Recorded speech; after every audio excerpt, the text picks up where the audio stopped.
Welcome to FightFest, and this is the Battle of the Isles, the competition to determine the best country in the British Isles for the sport of robot combat. We have 2 robots each from England, Scotland and Ireland.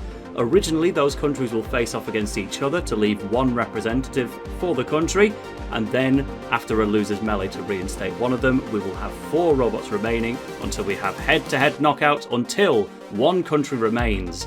Now would you look at this, one of our Irish representatives is Minotaur, the featherweight debut of Drivetrain, world famous for largely going up in smoke, but also collecting some secret success on Robot Wars. First time with a featherweight though. Much unlike Amnesia from Team Immersion, a featherweight world champion. They're now finding some success on the UK live circuit, but there they were in 2018 where they took the world championship. They'll be wanting another international title. Finally, we have Renegade from Kaylee Creations, known for Coyote on Robot Wars and plenty of house robot replicas, but the featherweight division is JB McHarg's best environment, could be an underdog. So our Irish competitors, we have Minotaur from Team Nemesis, made up of Peter and Sandy Redmond from Dublin, and we have Hurty from Dec Donnelly and Mike Paffett. Okay, so we've got a bit of a Robot Wars legend here. We've got Peter and Drivetrain. Drivetrain's looking like she's lost a little bit of weight, Peter. What's going on? Yeah, Drivetrain's been on the keto diet. So it's lost quite a bit of weight. It's shrunk down. I think this fur doesn't do well in the wash. It tends to shrink and tighten up. Representing the Emerald Isle, of course. How do you rate your chances? I think we're reasonably good. I mean, it's old school style, but yeah, I think it's pretty strong. It's sturdy. It's 110 kilos shrunk down, so it should last. And the good news, I don't think we've got any fire in there, so the fur should be safe. Yeah, that's not good news. You want fire? Okay, quickly, we better get Bash in there to referee. You just need that heat. Fantastic, brilliant. Well, we're super pleased to have you here. Best of luck. Okay, so we've got Declan here, and the machine we've got in front of us is Hurty. I understand you've pretty much just taken over control of this machine just today, Declan. Tell us a little bit about that. Yeah, I just got lucky. I've been given the opportunity to drive Hurty today. Haven't driven a robot before ever, and I've just seen it about 10 minutes ago, so I'm jumping in at the deep end. Looks like it's got an axe there. Yes. Obviously, I know you've literally just taken ownership of this machine, so maybe you won't be able to give us too many technical bits and pieces about it, but have you tested the weapon yet? No, I haven't tested it or anything, haven't driven it. We turned it on, moved it on the platform, but we haven't actually driven it. But I believe the axe goes 360, so when it's flipped upside down, the controls are still the same. Fantastic, good man. Okay, well, best of luck. Thanks very much. Fantastic, thanks, Declan. The robot's loading into the arena now. We of course want to make sure that safety is the top priority before every fight here at Labman's FightFest. The 2 red machines are ready to go to see who's going to represent Ireland and who's going to be forced into the loser's melee. This is the first ever fight from Dec Donnelly with his robots, so we will now see who's got the luck of the Irish. 3, 2, 1, fight! And so the battle begins between Hurty and Minotaur. Minotaur will of course be delighted to know that there is no fire in this arena, so they can go an entire 3 minutes without being set on fire, but they'll take an axe blow from Hurty and nearly driven into the pit in the very first fight from its team. Peter Redmond steering Minotaur out of danger, now trying to capitalise and get a pitting of its own. Can't seem to clear the lip of the pit there, and they're going to separate. Minotaur's going to need to get that lifter back down, otherwise they're going to be exposed. That was a climactic start to the battle. Everyone's on their toes now. They'll almost want to reset the situation here, and once again, the lifter of Minotaur, thank you very much for that one. Hurty, they've gotten a couple of axe swings in there already. It doesn't appear too damaging, but they're also really only attacking fur, so it is making an impact on Minotaur's boggle eyes. Oh, there we go, it's gone. Well, hope they can see where they're going. This is good control and aggression from Hurty though, but Minotaur is managing to do its job in getting under the gigantic ground clearance of Hurty, get underneath it and push it around. This is certainly a lot of lifts from Minotaur, none of them managing to succeed in getting Hurty overturned, but this will still be earning point with the judges. of course, will want to be basing their decisions on damage, on aggression, and on control. Should this go the full 3 minutes, it will come down to our panel of judges, so they will be looking for the knockout, especially because this has been an even contest, especially when Hurty able to trap Minotaur in the corner there. The only damage we see is some fur, but the fur could be masking some further damage underneath. Might need to check that one out later. This is a good string of attacks from Hurty, holding the center stage right now, but Minotaur again answering with its own lifts. This is a close contest. It's not necessarily a damaging affair, but Minotaur isn't intended to do damage anyway, and this pinning attack from Hurty, keeping the axe down on Minotaur to maybe try and drag it around somewhere. Unfortunately letting go. Is Hurty starting to slow down a little bit? I'm going to need to see them escape this area intact. Maybe having a little bit of trouble with their drive on one side. Minotaur is still roaming around the arena at its own will. Hurty's firing aggressively, but if they can't show full movement, that might count against them. It does seem like there's not much time left on the clock. I think this one's going to go the distance, but the judges will be taking note of Hurty as it struggles to creep across the arena and slowly bringing the axe down. Minotaur once again can't seem to get its own scoop down either. This is going to go down to the clock. Less than 10 seconds left. Somebody's going to have to take this. I couldn't tell you right now who it's going to be. Cease! Round of applause. Minotaur doing a little dance of delight to show the judges we're fully operating. I'm hearing that Hurty is letting off a little bit of smoke, possibly coming from that drive side that seemed to be struggling throughout the fight. And indeed, the judges have actually asked to take a look at the robots and review the damage. So we're going to arm them both up so that they're all safe and transport them over to the judges so that we can review what damage lies beneath the fur and whether that dreadful smell of Hurty's is actually correlating to any real damage.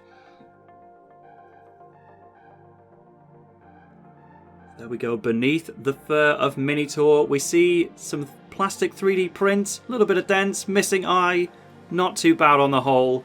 Maybe that's going to swing the decision. But we'll hand over to JT to announce the winner. Ooh, and it's a very, very, very close decision. So each judge gives points in each category, and these are totaled up.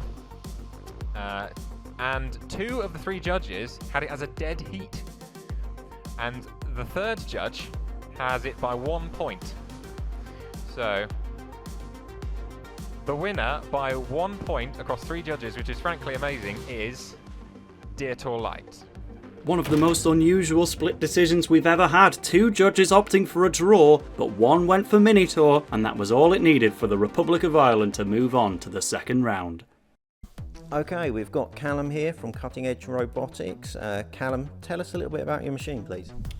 It's a tracked robot. It's touch wood, very, very reliable now. It's got a lifting arm on top that also self-rights it, and it's ground scraping as well, so we'll get underneath people, lift them over.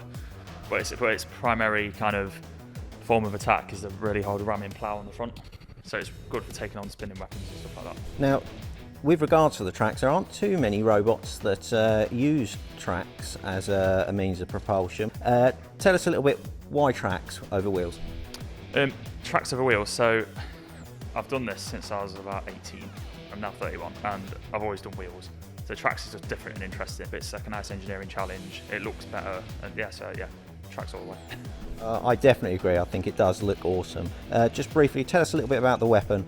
So this version of it is a lifter, and it'll also self-right it if it gets flipped over. I do have some other weapons. I've got like a grabbing axie hammer thing, so if I'm against something that's perhaps a bit big and bulbous, I might put that on so I can ram something and grab it. I do also have a grabber lifter, but I don't have that with me today. Which nation are you representing? England. And who's going to win today? Hopefully me. I'm going to try my best to win. It'd be nice. That's brilliant. Okay, thank you, Callum. So we've got Adam here with us from Team Immersion. Adam, remind me what this robot's name is again?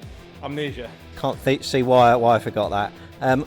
I hear it's done rather well in the past. I even hear rumours maybe a World Championship win. Yeah, we won the FRA World Championship / King of Bots UK Championship back in 2018. And that was a massive surprise. It used to be very underestimated. No one would think they'll do anything, and then suddenly since then, bam. I don't know how, but it shows that you don't really need to have a big massive spinner or a massive yeeting thrusting element to The thrusting element, you say? thrusting element, yeah. I mean, this has kind of its own thrusting element, but it's electric, so it can throw, but it's not as impressive as the pneumatic machines. But Very well armoured, lots of pushing power. yeah, More of a all-round machine. Would you recommend the featherweights or the hobbies as a good place to start? Maybe some people at home who are thinking they want to get into this. featherweight's a really good class to start off with because you can use old Argos drills and just things on eBay just to cobble together and then just make it work. And there's loads of really great sources for the electronics, so do it. Featherweight's brilliant. And if I could manage to do really well in my first competition with an absolute mess and then evolve it into this within a couple of years, anyone can do it. That's brilliant. Thank you, Adam. Best of luck today. And so, for the pride of England, from Nottingham, we have Drivetrain by Callum Jones, and Team Immersion's very own Amnesia from Newcastle upon Tyne by Adam Hamilton. And there he is, arming up his robot, and it's very sharp wedges. Drivetrain going to hope to get under those with the forks. So, 3, 2, 1, fight! So the main thing to determine will be who is lower at the front. Both are going to try and avoid a head-to-head contact to delay finding out that answer. But right now it's Amnesia getting in from just about every angle, which means that the fellow lifter of Drivetrain is going to have to work extra hard to find an attack. Obviously Amnesia wants to go for the front hinge flips, while Drivetrain can either lift with the forks from behind or clamp down on its opponent from the front. It's just a case of getting under the robots in the first place, and Amnesia makes that an absolute nightmare. So Drivetrain is going to be trying to find an angle from the sides. Maybe they're skirting around the arena on their very high-speed tracks, but mainly just ramping off Amnesia at the moment. It does mean that they're able to avoid getting attacked for the most part, but not too much in the way of offense. There's a flip from Amnesia. 2 there in the corner, make it 3. Drivetrain forced herself right straight back into harm's way, but does get away now. Back into the corner we go then. Amnesia is going purely for stage control on this one, and that is a ram across the side of the arena. We do have dangers in all of our corners in the FightFest arena. We have the pit. We have at least 2 walls that a robot can be thrown over by a flipper. That will be the primary goal for Amnesia, and it looks to be making significant headway. But Drivetrain, it's such a slippery machine on those tracks. Absolutely just getting away with it every single time, and pulls Amnesia over. On Amnesia's own drive, that is a superb counter-attack from Drivetrain, perhaps the most significant attack we've seen in the match so far. Once again, the judges will be looking not only at those attacks, but also a little bit of damage on Amnesia. One of its very, very sharp wedgelets has become too sharp and it's torn away. The lifter of Drivetrain pulling it off, it appears, and now that means they're going to have an easier time getting under the front. So that is a significant turning of the tides for Drivetrain. Amnesia now taking it slow, sensing that they're in a little bit more danger than they were previously. In turn, a lot more aggression from Drivetrain, but they're still ramping off the front of Amnesia. This is really starting to even things up. Get the lifter back on the ground, actually hitting with it as a type of hitting mallet. But now Amnesia instead going back to getting a flip. We haven't seen a full flip from them in a while up until that point, but the driving has still been on point. One of the most respected drivers in the country, Adam Hamilton. It's taken the titles home before, but if it weren't to win Battle of the Isles, then Drivetrain itself would be a mighty robot going forward. So we need to find a situational advantage. There we go, a slight moment where Drivetrain could get underneath, but it might be too late because we're in the final 10 seconds of the match. It's going to go to the judges again. We have another flip from Amnesia to leave that long-lasting impression, and that's the fight. We'll call upon our judges once again, but well done to both robots. That was a proper brawl. Both robots fully functioning at the end. It'll be down to the judges. I don't envy them. So damage-wise, I think I probably would have given that to Drivetrain. We'll see whether the judges agree. It was minimal. both robots being very push orientated. The main strategy for both was to try and take control of the other. I think you would call both control bots in that sense. Sorry, actually say that again, I didn't hear. Amnesia! And there we have it, a unanimous decision, but it didn't get away unscathed. Amnesia will be moving on. Okay, so we've got Rachel here with Carsonis representing Scotland. Tell us a little bit about the machine, please. So this machine was made out of an expansion vessel, and it's got pincers. So you mentioned it's made out of an expansion vessel. Is that kind of a bit like a boiler? Well, yeah, it's an actual boiler, and yeah, that's why we made our team name Team Immersion here, and also to annoy Adam, from Team Immersion. So I got the laughs from it, so you know what I think annoying Adam is always a good plan. Now, you're representing Scotland today. Your previous teammate, Jamie, also has Renegade. Very well for me. I'm not very experienced with the robot driving, so and it doesn't drive very well, to be honest. But don't tell him I said that. But yeah, it's going to be interesting actually fighting against him, because I've never actually fought against Jamie before. It's weird. We're both from the same team and everything, and we've built robots together, but never actually fought each other. So it's going to be an interesting one, I think. Probably more so for him than me, to be honest. You had a unique way of dealing with him when he annoyed you. Well, yeah, I just punch him, so... Fair enough, fair enough. I'm not able to do that in the arena, but maybe I can kick him when nobody's looking. I'm just, to be honest, I'm just hoping for the best today. Well, we look forward to seeing you fighting in there in the Battle of the Isles. Wish you the best of luck. Thank you very much. Okay, so we've got Jamie here from Cali Creations. It looks like we've got a pneumatic flipper here competing in the Battle of the Isles today, representing Scotland. How are you feeling today? Quite relaxed so far, actually. The nerves tend to build up maybe in the 5 minutes before the battle. I'm fighting one of my own robots that I built, which was Carsonis. So it does have the claws in the front, which could snare me, but with this pneumatic flipper, there's a good opportunity to flip them over several times, try and get them in the pit or over the wall. So I'm feeling relatively confident at the moment, but yeah, that will get nervy towards the nearer the time. Now, we have already spoken to Rachel with Carsonis, obviously both representing Scotland, both been teammates before. We have been on the same team before, but we've never fought against each other, so I think we'll take this opportunity to just see who's the better driver and the better roboteer. You've got quite a nasty weapon on there, I think. How high does this flip? It can probably chuck a featherweight robot maybe about half a foot in the air, maybe up to a foot, depending on how well it gets contact with the opponent. The arm itself comes up, full travel height is up to there, and then obviously you've got a lot of force behind that as well. So there's enough force to throw another robot over the wall of the arena. So yeah, it's a good amount of power behind it. That's brilliant. So can we get a quick prediction for you? Is Scotland going to be victorious today? I hope so, yeah. That's fantastic. Thank you. Best of luck. Thank you very much.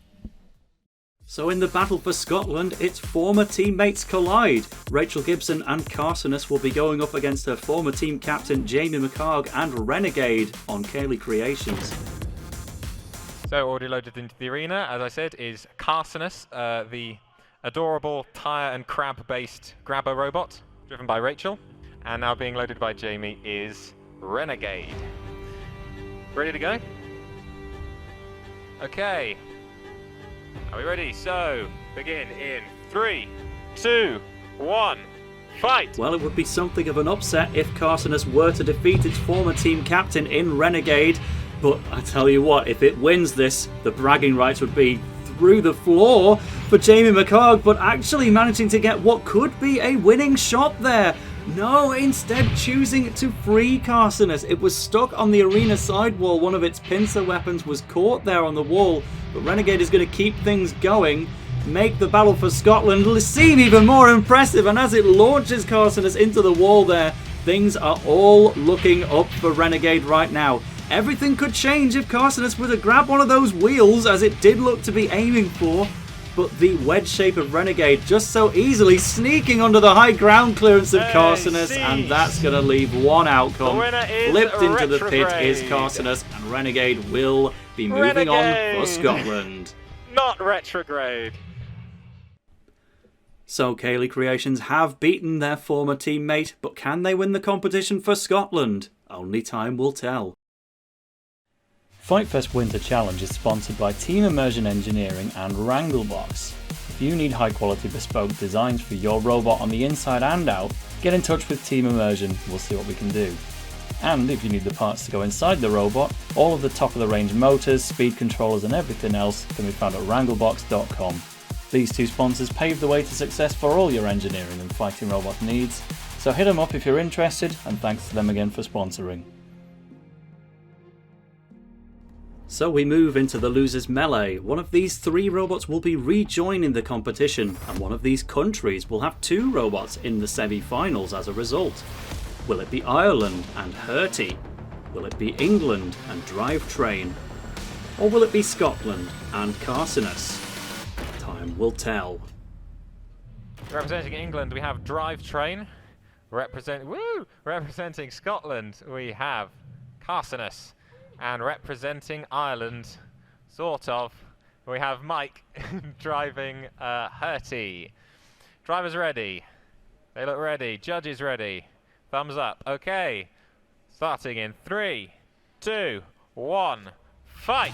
So as we've heard, the controls of Herty have been passed on to the teammate. It will now be Mike taking the controls of this machine, but it's Drivetrain right up behind it, pushing both Carsonis and Herty at the same time. So much power in those tracks. Also using a new weapon on Drivetrain for maximum grabbing potential. No worries about the ground clearances of its opponents anymore. It can find its way under, but it can find its way into the pit if they overshoot this. No, they've done it! Oh! A Drivetrain shoots right into the pit and takes Herty with it. And in a complete upset, that's going to leave Carsonis as the winner for Scotland. I didn't even get time to talk about it yet. But Rachel Gibson will be moving on. Herty trying its best to wiggle free with the axe, but it's too late. They've been counted out, and that's the battle done and dusted. Well done to Carsonis, apparently. Well, you'd never think it, but the crab-shaped destroyer will be moving on. Scotland with the 2 representatives. Keep an eye out for them. It could be the surprise of the story. Thank you, Isaac, for that fantastic work. But for all you viewers at home, if you want to see the Battle of the Isles competitors going at it again, it's going to be on the 20th of August. But fear not. Next week, we have the first ever UK Hobbyweight Championship brought to you by, obviously, FightFest. The robots may be half the size, but they hit just as hard. I'm JP, and I'll see you then.